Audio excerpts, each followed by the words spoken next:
Assalamualaikum warahmatullahi wabarakatuh. Nama saya Erika Yulanda.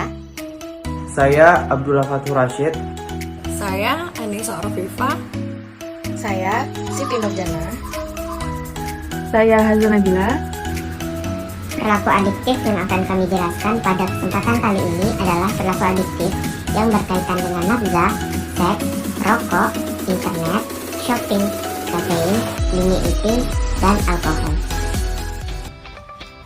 Shopping, compulsive buying disorder atau aniomania, yaitu adalah perilaku berbelanja yang tidak terkontrol dan berulang serta berdampak pada kondisi keuangan dan psikologis yang berat. Hal ini terjadi dalam 4 fase. Yang pertama, anticipation, preparation, shopping, dan spending. Tanda-tanda individu termasuk ke dalam kategori compulsive buying adalah apabila terindikasi melakukan 3 atau 4 perilaku. Menurut Zer 2005 diantaranya: 1. Individu akan melakukan aktivitas berbelanja ketika perasaan individu saat itu adalah negatif. 2. Memiliki beberapa pendapat mengenai kebiasaan dari perilaku berbelanja. 3. Tanpa adanya kartu kredit, individu merasa kehilangan. 4. Individu lebih memilih membeli barang-barang secara kredit daripada tunai. 5. Individu merasakan euforia ketika berbelanja. 6. Individu merasa malu dan bersalah setelah berbelanja. 7. Individu berbohong pada individu lain mengenai jumlah uang yang habis. 8. Individu terobsesi dengan uang. Kafein. Adiksi kafein adalah penggunaan kafein yang dapat menyebabkan 5 sindrom kafein, yaitu intoksikasi, ansietas, gangguan tidur, ketergantungan, dan putus kafein. Dalam DSM-5, seseorang dapat didiagnosis intoksikasi kafein ketika mengonsumsi kafein sekurang-kurangnya 250 mg per hari atau lebih sedikit ketika ia tidak terbiasa mengonsumsi kafein dalam jumlah yang besar. Pasien harus memiliki 5 atau lebih tanda dan gejala yang tersebut dalam DSM-5 bersamaan dengan gangguan fungsional atau distres untuk dapat bisa dikatakan sebagai pasien dengan adiksi kafein. Seks. Istilah adiksi seksual mengacu pada kondisi tertentu di mana individu tersebut terlibat dalam perilaku seksual berulang dan semakin beresiko. Gairah seksual menginduksi keadaan yang menyenangkan, euforia, dan menghilangkan stres pada fase awal, dan setelah itu menyebabkan ketergantungan, keinginan, dan sering kambuh. Selanjutnya adalah perilaku merokok. Perilaku merokok berpotensi menjadi perilaku kecanduan setelah mengalami beberapa tahapan. Yang pertama, dia melihat orang lain merokok, kemudian penasaran dan bereksperimen untuk mencobanya, kemudian menjadi perokok aktif, dan hingga akhirnya mengalami kecanduan. Rokok menimbulkan kecanduan dikarenakan di dalam rokok terdapat kandungan zat yang bernama nikotin yang memiliki efek adiksi yang tinggi.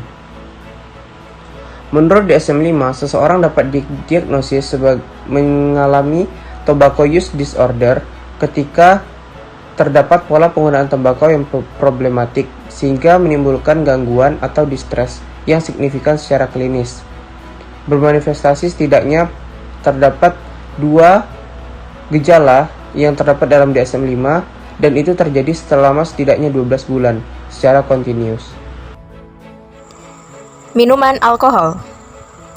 Mengkonsumsi alkohol dapat menyebabkan gangguan kesehatan psikis, seperti menyebabkan perubahan dan penyimpangan perilaku serta pola pikir yang kemudian dapat menimbulkan perilaku kekerasan dan kriminalitas, sehingga membahayakan diri pengkonsumsi alkohol dan orang lain.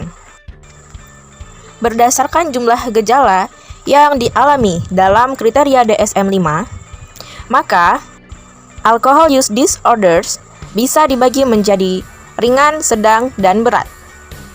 Menjadi ringan apabila hanya ada 2-3 gejala. Menjadi sedang bila mengalami 4-5 gejala. Dan menjadi berat bila mengalami 6 gejala atau lebih. Gejala-gejala tersebut terjadi selama minimal 12 bulan. Binge eating disorder atau perilaku adiksi makan adalah gangguan perilaku makan yang terjadi karena adanya episode makan secara berlebihan tanpa adanya perilaku mengontrol asupan makanan tersebut. Binge eating memiliki beberapa gejala, yaitu makan jauh lebih cepat dari biasanya, kemudian makan sampai merasa kenyang yang tidak nyaman, setelah itu makan meskipun secara fisik tidak merasa lapar. Nah, biasanya orang-orang yang terkena binge eating ini akan merasa jijik ataupun merasa bersalah setelah melakukan binge eating.